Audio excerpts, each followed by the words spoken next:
tracto gastrointestinal. Como generalidades. Ya le abrazo un poco.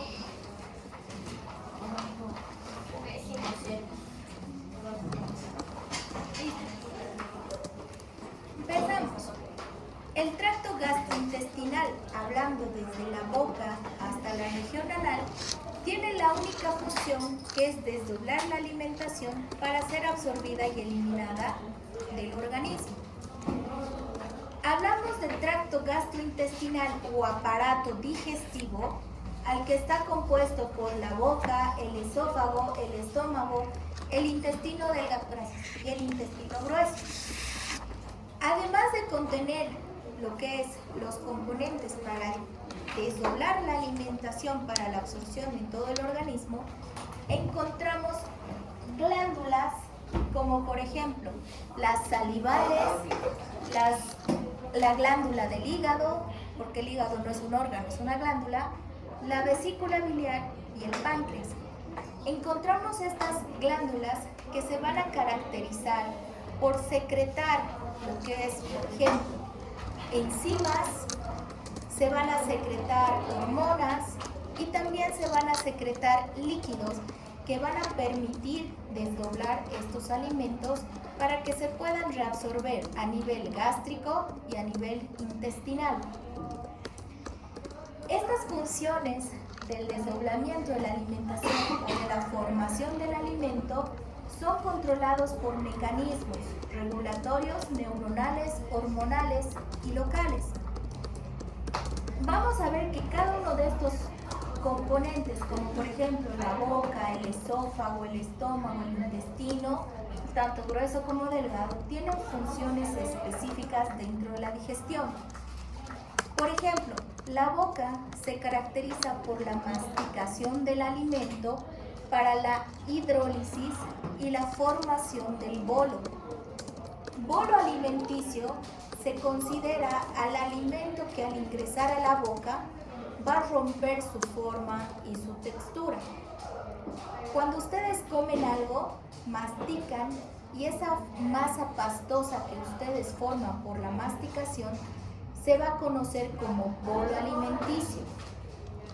Cuando este bolo alimenticio pasa por el esófago y llega a lo que es el estómago, cambia de nombre y se conoce como quimo. Ya el quimo, luego al pasar por el intestino delgado y el intestino grueso, termina siendo materia fecal, una vez que ya haya tenido la absorción de todos los nutrientes. Entonces, en la boca se inicia la digestión con la masticación, con la hidrólisis y la formación del bolo alimenticio, para luego pasar a una de las fases de la digestión, que es la deglución. Luego encontramos a nuestro esófago. El esófago va a ser encargado por movimientos peristálticos del paso de lo que es el bolo alimenticio desde la boca hasta lo que es el estómago por la apertura de los dos esfínteres que lo componen, que eso más adelante lo vamos a ver. Luego tenemos al estómago. ¿Qué es lo que va a hacer el estómago? Va a mezclar, va a producir una hidrólisis, va a haber un almacenamiento del alimento y luego nos los va a formar a lo que conocemos como el quimo. El bolo alimenticio llega desde la boca a lo que es el esfínter esofágico inferior. Llega al esfínter esofágico inferior, ingresa a lo que es el estómago, respira por tu nariz. Respira por tu nariz. Si te has atorado, ¿no? Respira por tu nariz.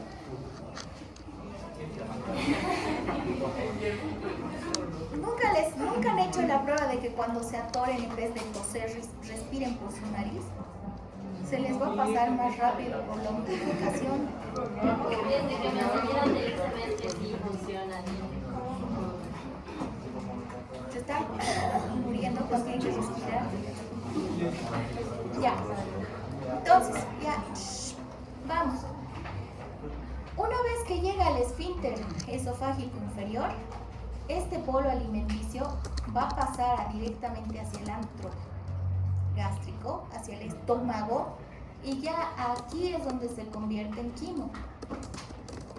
Y este quimo ya va a empezar a mezclarse con lo que es las enzimas gástricas y las sustancias gástricas que se producen, que va a empezar a desdoblar completamente el alimento para luego ser expulsado al intestino delgado, donde se va a generar la hidrólisis de todo lo que es el alimento, y después por lo que es el esfínter ileocecal va a pasar a todo lo que es el intestino delgado, donde se van a absorber las principales vitaminas por acción de las bacterias. Las bacterias son las que van a permitir la absorción de nutrientes, la absorción de electrolitos y la absorción de vitaminas. ¿Por qué las bacterias? Porque dentro de toda nuestra microflora bacteriana importante en el cuerpo, las que se encuentran en mayor cantidad están en el intestino grueso. Estas nos van a permitir a nosotros, en el intestino, absorber lo que son las vitaminas, como por ejemplo la vitamina B12, nos va a permitir la vitamina K, nos va a permitir absorber lo que es sodio, potasio, cloro, que estas van a ser las que luego, después todo ese alimento que ha sido absorbido, lo utilizamos y lo vamos a eliminar por las heces fecales, por estimulación en la acción voluntaria en lo que es el recto, que eso también va a ser a nivel del sistema nervioso. Entonces, todo esto lo vamos a ir revisando un poco. Vámonos a lo que es el tracto gastrointestinal. Nuevamente, empezamos con el proceso de masticación. Una vez que el alimento ingrese por la boca, por la acción de los dientes y de la secreción de las glándulas salivales, es que estos alimentos se van a descomponer de manera mecánica y de manera sistemática para que ingrese como bolo alimenticio. Esta masticación va a ser coordinada por los músculos de la mandíbula, va a ser regulada por los dientes y también por lo que es la lengua. A ver, mastiquen sin mover su lengua. Se mueve. Involuntariamente van a mover. Porque no sé si se han dado cuenta, cuando mastican, algunas personas mueven el alimento, ¿no? Lo giran, mueven de un lado a otro lado, lo saborean. Entonces, la lengua también tiene una participación fundamental dentro del primer proceso de masticación. Obviamente también vamos a tener al paladar y a las glándulas salivales. Al paladar, ¿por qué? Porque acuérdense que el sistema digestivo o el aparato digestivo tiene relación con la respiración a través de un componente. Es decir, cuando nosotros vamos a deglutir, se va a cortar la respiración por un momento, porque el paladar blando va a cerrar lo que es la fosa superior de la respiración, va a permitir el paso y nuevamente se restaura la respiración. Ahora, la saliva, que va a participar dentro de la descomposición de los alimentos, es considerada como hipotónica y contiene una mezcla de componentes orgánicos e inorgánicos, que esto va a variar dependiendo del alimento. ¿Qué quiere decir? Si ustedes consumen cosas pesadas, como por ejemplo una masita, carne, la secreción de la saliva va a ser mayor para la descomposición del alimento. Pero si ustedes consumen, por ejemplo, una sopa, un yogur, o toman simplemente un jugo así espeso, obviamente las glándulas salivales no van a secretar la cantidad de saliva. ¿Por qué? Porque no necesitan descomponer ese alimento, que es ya prácticamente semisólido. Pero si comen un pedazo de masa, la saliva necesita producir mayor cantidad de saliva, porque necesita que algo vaya humidificando y separando al alimento. El segundo proceso es el famoso o la famosa deglución. Esta deglución está compuesta por una serie de fases, que va a ser la fase voluntaria y la fase involuntaria. La fase voluntaria está dada por la formación del bolo alimentario. Es decir, que este bolo alimentario va a estar dado, por ejemplo, por lo que es el ingreso del alimento, la masticación y la deglución. Una vez que ya ingresa al esófago para la deglución, se convierte en voluntario.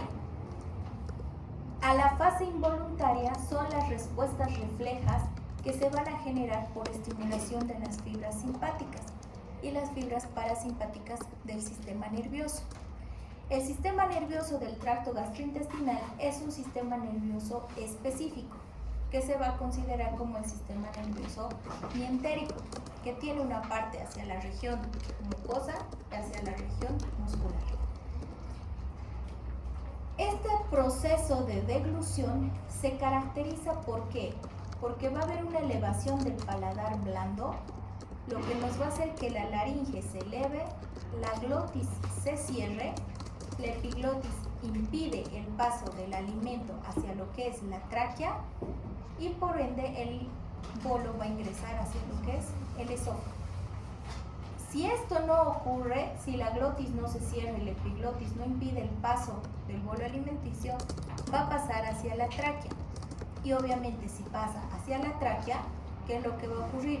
El paciente se broncoaspira.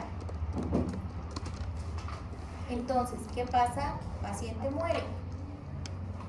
Entonces, ¿qué tiene que pasar para que una deglución se lleve de manera adecuada? El paladar blando se eleva, la laringe sube, la glotis se cierra, la epiglotis impide el paso del alimento hacia la tráquea y el alimento por ende va a pasar directamente hacia el esófago. Por ende va a tener una digestión adecuada. Muchas veces les ha pasado que cuando están comiendo hablan, se atoran, no sé qué pasa y es porque una parte del alimento ha ingresado hacia la región de la tráquea y como reflejo del centro vasomotor o como reflejo del centro nervioso les está ocasionando esas contracciones porque no es normal. Entonces por eso su reflejo les hace toser, porque se caracteriza porque no tiene que tener nada en esa área que no sea aire. Entonces por eso como reflejo es que empiezan a toser. Entonces, en cuanto a la primera parte, empezamos con que inicia con una masticación, sigue con lo que es una deglución. ¿Para qué? Ya han deglutido, ya ha ingresado el alimento hacia el esófago. Entonces vamos a ver qué va a pasar en el esófago y en el estómago. Una vez que esté ya hacia el esófago, que ya haya ingresado al esófago, hasta que llegue al estómago, vamos a ver qué es lo que va a pasar. Vamos a ver que dentro del esófago vamos a encontrar un esfínter esofágico superior, un esfínter esofágico inferior, que van a abrirse y cerrarse ante la presencia del bolo alimenticio. Cuando este bolo alimenticio ya ingrese a lo que es el esfínter esofágico superior, se va a cerrar lo que es el extremo faríngeo del esófago. Quiere decir, se cierra el esfínter faríngeo del esófago para ingresar hacia el esfínter esofágico superior. Este esfínter esofágico superior va a recepcionar al bolo alimenticio, automáticamente lo abre, permite el paso, pero no quiere decir que este esfínter va a estar abierto hacia la parte inferior. Todo el tracto que va a estar desde el esfínter, que son más o menos unos 20 centímetros,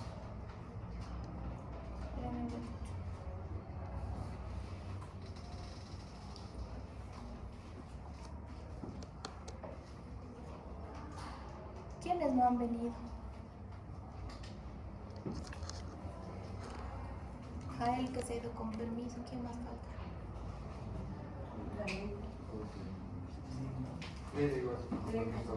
Sí, está con permiso.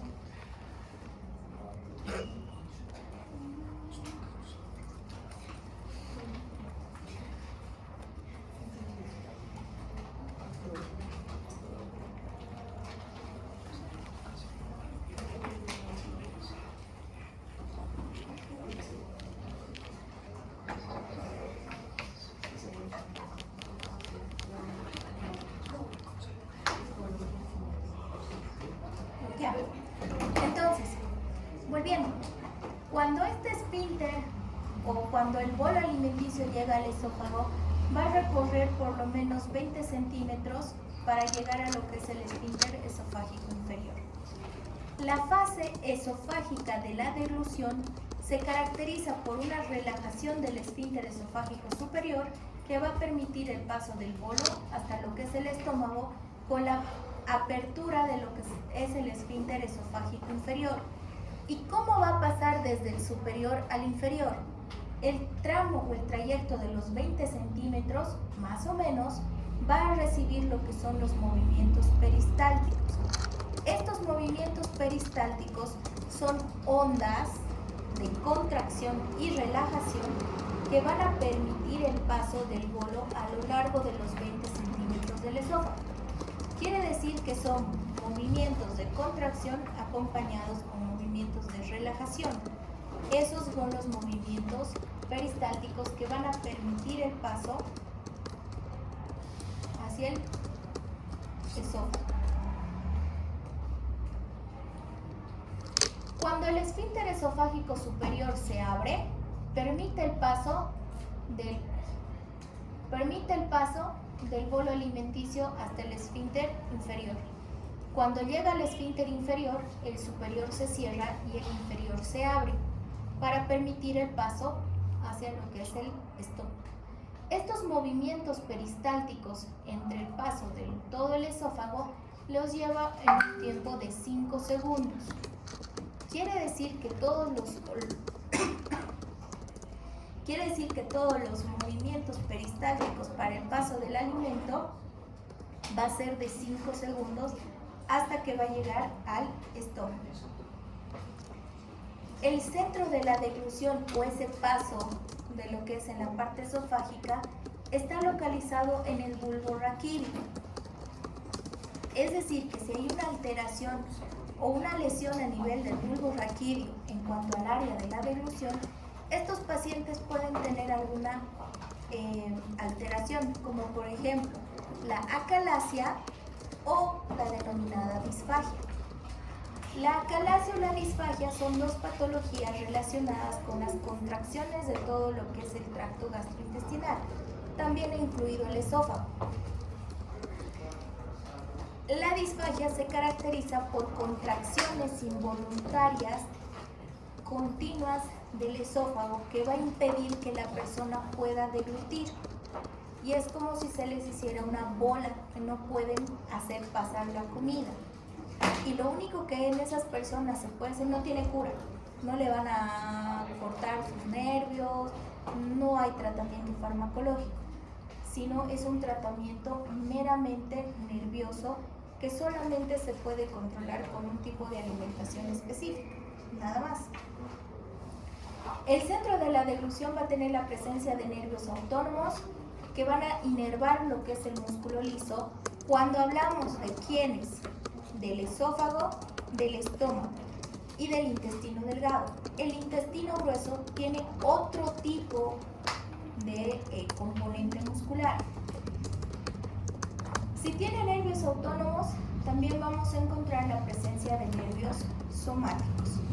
Estos nervios somáticos inervan el músculo esquelético, que es hacia la parte voluntaria. Y también vamos a encontrar lo que es una actividad del nervio vago que controla los esfínteres y las ondas peristálticas.